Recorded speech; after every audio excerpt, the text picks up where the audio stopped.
अर्जुन तथा सुभद्रा का पुत्र है मामा श्री।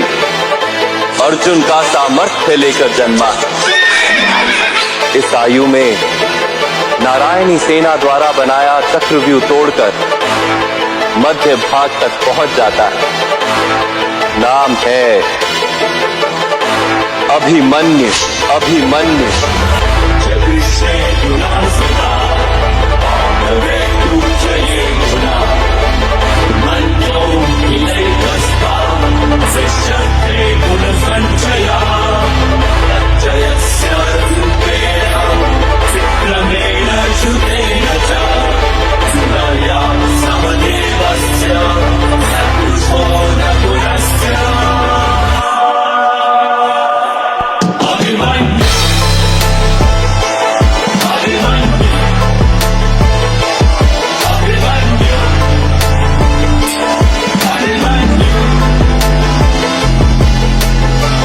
प्यासा रक्त का इतना ऐसा मंजर बना दिया, हुई हार निश्चित पांडवों की जब चक्रव्यूह को था रचा गया। वीर डरे महावीर डरे, पसीने से लथपथ चेहरे थे, कैसे जीतेंगे जब अर्जुन भी रणभूमि से दूर गया। तभी आया वीर सेना को चीर ले, हाथ धनुष तरकश में तीर ले, तेज ललाट पे अर्जुन पुत्र अभिमन्यु बोला हो गंभीर, मैं घुस ना जानू चक्रव्यूह में पर वापस आना जानू ना, पर वापस आना भी किसको, मैं घुस के सबको मारूंगा। मैं चक्रव्यूह को भेदूंगा और प्राण दाव पे दे दूंगा, मैं रक्त की आखिरी बूंद तलक मैं कुरु सेना को रोकूंगा। सौगंध मुझे मेरे पिताश्री की, धर्म को ना रोने दूंगा, जब तक ना होता सूर्यास्त मेरी श्वास में ना रुकने दूंगा।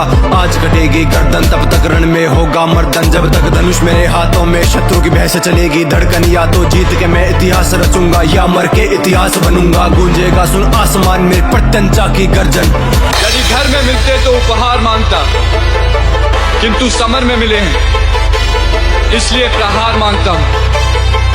मैं पांडु पुत्र अर्जुन तथा यादव कन्या सुभद्रा का पुत्र अभिमन्यु मामा श्री कृष्ण की गोद में खेला हूं मैं, और आज मृत्यु की गोद में खेलने के लिए इस रणभूमि में उपस्थित हूं।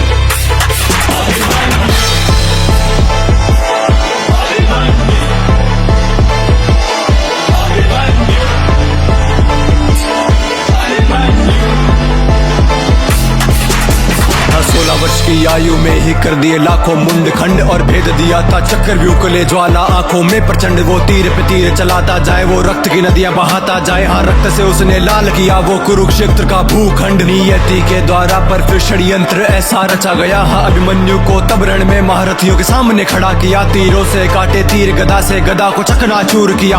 युद्ध हुआ भीषण उस शौर्यवान ने सबको हरा दिया, हाँ एक एक करके हारे तब धर्म का फिर था मार्ग लिया, और अश्वत्थामा द्रोण शकुनी ने मिलके प्रहार किया। वो अर्जुन पुत्र का पनई हर वार का प्रतिकार किया, फिर कर्ण शकुनी दुर्योधन ने पीठ पे उसके वार किया। तीरों से भेदा छाती को, मारा गदा से जैसे हाथी हो, खंजर वो के जिस्म में ना मृत्यु फिर भी आती क्यों। तलवारों से किए घाव ने घावों से दी फिर पीठ भेद, मुख पे फिर भी हंसी वीर की मृत्यु का ना कोई खेद। ना पीछे उसने पग मोड़ा, ना भाग के उसने रण छोड़ा, ले रथ का पहिया उठा हवा में शेर गरज कर वो बोला, कहते हो खुद को महाबली और खुद पे तुम इतराते हो, फिर नपुंसकों की भांति लड़ने एक निहत्थे से आते हो। ये मृत्यु है स्वीकार मुझे, पर धर्म को ना झुकने दूंगा, मेरे पिता के माथे पर मैं तिलक कभी हार का ना लगने दूंगा। वो सूर्यास्त तक लड़के निहत्था वीर गति को प्राप्त हुआ, उस अभिमन्यु के आगे आज बुरा कुरुक्षेत्र था झुका हुआ।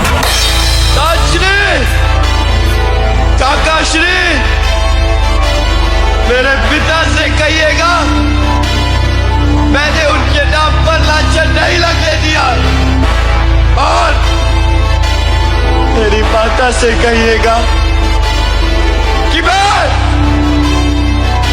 मरते समय भी पराजित नहीं हुआ।